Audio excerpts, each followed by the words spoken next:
శేఖర్ రెడ్డి గారు ఈరోజు జాతీయ స్థాయిలో పాన్ ఇండియా కల్తీ లీడర్స్ అన్నట్టుగా ఇది ఒక హ్యాష్ ట్యాగ్ అవుతుందేమో రేపు ఎల్లుండి. నిన్నంతా ఒకటి చూసాం, సిబిఎన్ షుడ్ అపాలజైజ్ హిందూస్ అని. అది ట్రెండింగ్లో టాప్ 2లో ఉంది. టాప్ 2లో దేశమంతా 2లో కనిపించింది నిన్న.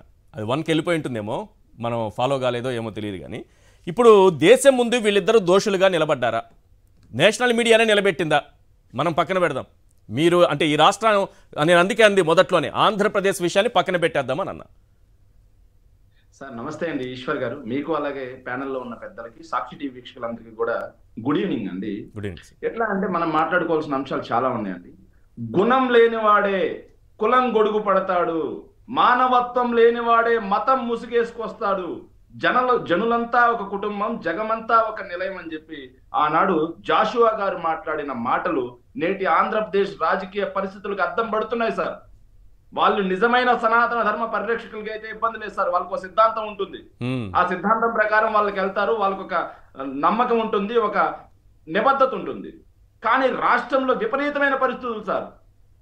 ఏదైతే ఫక్తు నాస్తికులు కాస్త ఈరోజు సనాతన ధర్మం ముసుగేసుకుని వస్తున్నారు. సనాతన ధర్మం ముసుగేసుకురావడమే కాడం కాదు సార్, వాళ్ళే సనాతన ధర్మ పరిరక్షకులుగా, హిందూ ధర్మ పెద్దలుగా మాట్లాడుకుంటూ పెద్ద పెద్ద వేదాలు వల్లిస్తున్నారు. దానికి ఒక టైప్ ఆఫ్ మీడియా నిన్నటి వరకు ఒక సెక్షన్ ఆఫ్ మీడియా వాళ్ళకి వంతపాడింది. వాళ్ళకి వంతపాడటమే కాదు సార్, గత 10 రోజులుగా మనం చూసాం సార్, పరమ నాస్తికులైనటువంటి చంద్రబాబు నాయుడు గారు, పరమ నాస్తికులైనటువంటి ఏదైతే పవన్ కళ్యాణ్ గారు ఎలా ప్రజల్లో విద్వేషాలు రేకొట్టారు, ఎలా హిందూ మతం చిచ్చు రేకొట్టారు అని చెప్పేసి మనం అందరం కూడా గమనించాం. వాటికి పవన్ కళ్యాణ్ గారి మాటలు అయితే మరీ పరాకాష్ట.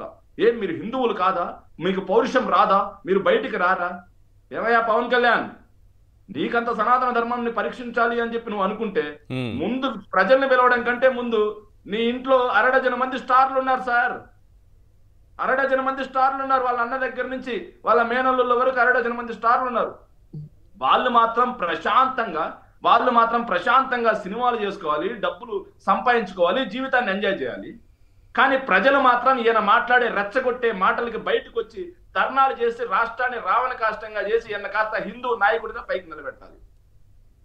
ఆయన ఉప ముఖ్యమంత్రి లేకపోతే ఒక కులానికి మతానికి మంత్రి? ఆలోచన చేసుకోవాలి సార్ ప్రజలందరూ కూడా. వీళ్ళు ఎంత దారుణం అంటే, ఈ పవన్ కళ్యాణ్ అయితే మెట్లు గడుగుతాడు, చంద్రబాబు నాయుడు గారే అంటే చంద్రబాబు నాయుడు గారికి మించిన తెంగరోడు పవన్ కళ్యాణ్.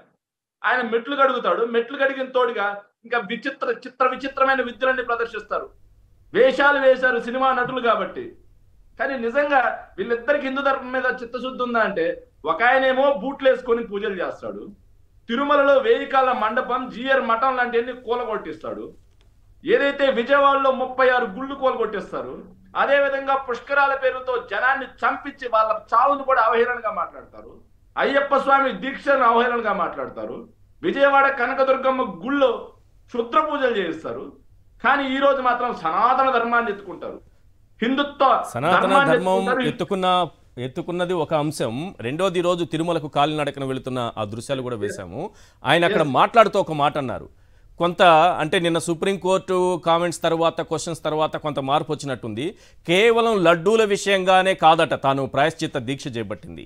గత ప్రభుత్వంలో దేవాలయాలు, వందలాది వేలాది దేవాలయాలు కూల్చేశారట, దానికోసం చేపట్టారట. అంటే 5 ఏళ్ళు కాముగా ఉన్నారంట, ఇప్పుడు చంద్రబాబు నాయుడు గారు అధికారంలోకి వచ్చాక దీక్ష చేస్తున్నారట. దీక్షకు కూడా ఆయనకు కావాల్సిన మనిషి అధికారంలోకి రావాలా?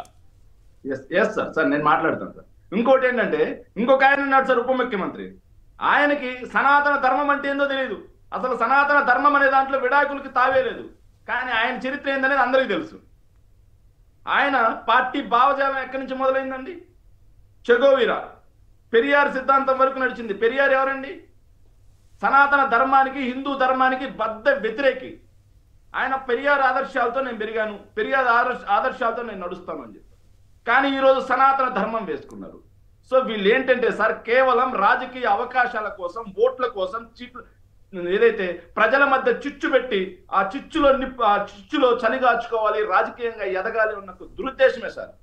సో వీళ్ళిద్దరు అసలు ఎందుకు వచ్చిందిరా ఇదని చెప్పేసి చాలా మంది విశ్లేషకులందరూ విశ్లేషణ చేసిన తర్వాత ఏం జరిగిందో తెలుసా సార్? చాలా మంది విశ్లేషణలో ఎందుకని చెప్పి ఇంత సడన్ గా తిరుమల తిరుపతి అంశాన్ని తీసుకొచ్చి కుట్రక లోబడ్డారంటే జగన్మోహన్ రెడ్డి గారిని ఒక హిందూ ద్రోహిగా చిత్రీకరించడంతో పాటుగా వాళ్ళు 100 రోజుల పాలనలో సార్ ఇది ఖచ్చితంగా రాష్ట్ర ప్రజలందరూ తెలుసుకోవాలి సార్. మద్యం ఫుల్లు, తల్లికి వందనం నిల్లు, బడికెళ్లే పిల్లల చదువుకు చిల్లు, మద్యం ఫుల్లు, రైతన్నకు పెట్టుబడి సాయం నిల్లు, అదే విధంగా మద్యం ఫుల్లు, ధరల పెరుగుదల ఫుల్లు, పేద మధ్యతరగతి వినియోగదారుడి జోబీకి చిల్లు సార్. మద్యం ఫుల్లు, ఆరోగ్యశ్రీకి చిల్లు, మద్యం ఫుల్లు, మెడికల్ కాలేజీలకి చిల్లు, మద్యం ఫుల్లు, ఉచిత మాఫియా నిల్లు, ఉచిత ఇసుక నిల్లు సార్. కానీ ఉచిత ఇసుక నిల్లు, ఇసుక మాఫియా మాత్రం ఫుల్లు సార్. మద్యం ఫుల్లు, మత్స్యకార భరోసా, నేతన్న నేస్తం, వాహనం మిత్ర లాంటి పథకాలకు చిల్లు. అతి త్వరలో ఇంటికి వస్తుంది బాగా పెరిగిన కరెంటు బిల్లు. రేపో మాపో కరెంటు బిల్లు రాబోతోంది సార్. 1 minute sir. మద్యం ఫుల్లు, అక్క చెల్లెలకి ఇచ్చే ఆసరా చేయూత పథకాలకు చిల్లు. మద్యం ఫుల్లు, రాష్ట్రంలో మహిళలపై అత్యాచారాలు, హత్యలు ఫుల్లు, కానీ వాళ్ళకి రక్షణ మాత్రం నిల్లు. మద్యం ఫుల్లు, ఉచిత బస్తు సిలిండర్లు నిల్లు.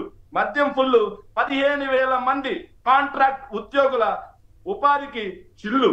మద్యం ఫుల్లు, కానీ 4,000 మంది ఏదైతే విశాఖ ఉక్కుకు సంబంధించినటువంటి కాంట్రాక్ట్ ఉద్యోగుల భవిష్యత్తుకు చిల్లు సార్. మద్యం ఫుల్లు, విజయవాడ వరద బాధితులకి సాయం చిల్లు.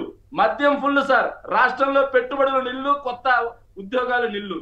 మద్యం ఫుల్లు సార్, రాష్ట్రంలో 2 లక్షల మంది పెన్షన్దారుల పెన్షన్లకి చిల్లు సార్. అదే విధంగా మద్యం ఫుల్లు సార్. సార్ మద్యం ఫుల్లు, కరెంటు ఛార్జీలు పెంచమనే సార్ పెంచబోము అని చెప్పి హామీకి చిల్లు. ఇవన్నీ చర్చకు రాకూడదు, ఇవన్నీ చర్చకు రాకూడదు అని చెప్పి తిరుమల లడ్డు అంశాన్ని తీసుకొచ్చి దేవదేవుని విశిష్టతకి, తిరుమల విశిష్టతకి తీసుకొచ్చారు సార్.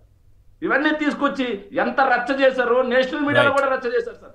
కానీ నిన్న సుప్రీంకోర్టు తీర్పు సార్, నిన్న సుప్రీంకోర్టు తీర్పుతో పాన్ ఇండియా లెవెల్లో వీళ్ళు కాస్త, పాన్ ఇండియా లెవెల్లో హీరోలుగా ఉన్న వాళ్ళు కాస్త ఈ రోజు కల్తీ హీరోలు అయిపోయారు సార్. పాన్ ఇండియా లెవెల్లో సనాతన ధర్మ హీరోలు అని చెప్పి బిల్డప్ ఇచ్చుకున్న వాళ్ళు కాస్త పాన్ ఇండియా లెవెల్లో ఈ రోజు హిందూ ద్రోహులుగా మిగిలిపోయారు సార్. పాన్ ఇండియా లెవెల్లో వీళ్ళు హీరోలుగా, ఏదైతే ధర్మాన్ని కాపాడే హీరోలుగా ఇచ్చుకున్న వాళ్ళు కాస్త ఈ రోజు కల్తీ హీరోలుగా, నకిలీ హీరోలుగా పాన్ ఇండియా లెవెల్లో దిగజారిపోయారు సార్. నిన్న లాస్ట్ ముగిస్తాను సార్. నిన్న సుప్రీంకోర్టు తీర్పు ఏదైతే, సుప్రీంకోర్టు వ్యాఖ్యలు ఏదైతే ఉన్నాయో ఆ వ్యాఖ్యలు వీళ్ళకి చంపపెట్టు, దేశవ్యాప్తంగానే కాకుండా ప్రపంచ వ్యాప్తంగా ఉన్న హిందూ బంధువులు ఏదైతే వెంకటేశ్వర స్వామి భక్తులే కాకుండా కుల మతాలకు అతీతంగా ఉన్నటువంటి భారతీయులందరి చేత వీళ్ళు అసహించుకోబడ్డారు, చిత్కరించుకోబడ్డారు, ఉమ్మేయించుకోబడ్డారు. సో ఈ రోజు వెంకటేశ్వర స్వామి చేతిలో కూడా వీళ్ళు ఆగ్రహానికి గురయ్యారు సార్. దానికి సాక్ష్యమే మీ పక్కన విజువల్స్ లో వస్తున్నటువంటి పవన్ కళ్యాణ్ గారి నడక యాత్ర సార్. నడక యాత్ర చేసిన తప్పులు మొత్తం, ఒక్కొక్క మెట్టెక్కేటప్పుడు మాట్లాడిన ఒక్కొక్క అబద్ధం, రెచ్చగొట్టిన ఒక్కొక్క మాట ప్రాయశ్చిత్తంగా ఈ రోజు కూర్చున్నారు సార్. ఆయన ప్రాయశ్చిత్తంగా కూర్చోవడం అంటే సార్, ప్రాయశ్చిత్తంగా కూర్చోవడమే సార్. ప్రాయశ్చిత్తంగా తిరుమలకి వెళ్తున్నారు కదా, దీక్ష విరమించి ప్రసాదానికి కల్తీ అంటగట్టిన పాపానికి మీరు ఇలాగే వేధించబడాలి, ఇలాగే మీరు శిక్షించబడాలి అని చెప్పి దేవదేవుడు ఆగ్రహిస్తే ఈ రోజు ఆ గతికి వచ్చారు సార్. ఈ రోజు ఆ గతికి వచ్చారు సార్. ఇంకా దేవదేవుడి ఆగ్రహాన్ని మూటగట్టుకోక తప్పదు. చంద్రబాబు నాయుడు గారు, పవన్ కళ్యాణ్ గారు మతాలతో రాజకీయం చేస్తే, దేవుడితో ఆటలాడితే ఎలా ఉంటుందో పవన్ కళ్యాణ్ గారికి ఇది ఒక చిన్న ట్రైల్ మాత్రమే. నిజమైన సినిమా ఫ్యూచర్ లో ఉంది సార్. అనుభవించక తప్పదు, చెల్లించక తప్పదు, స్వామివారి చేతిలో భారీ మూల్యం సార్. రైట్. ఈ విజువల్ కూడా మీరు అంటే దేవుడి ఆగ్రహానికి గురయ్యే ఈ విధంగా సొమసిల్లు పడిపోయారు అనుకుంటున్నారా? 50 మెట్లకు ఒకసారి పడిపోతున్నారు సార్. రైట్ 50 మెట్లకు ఒకసారి కుప్ప కూలిపోతున్నారు. రైట్ 50 మెట్లకు ఒకసారి. రైట్ వెంకటేష్ గారు,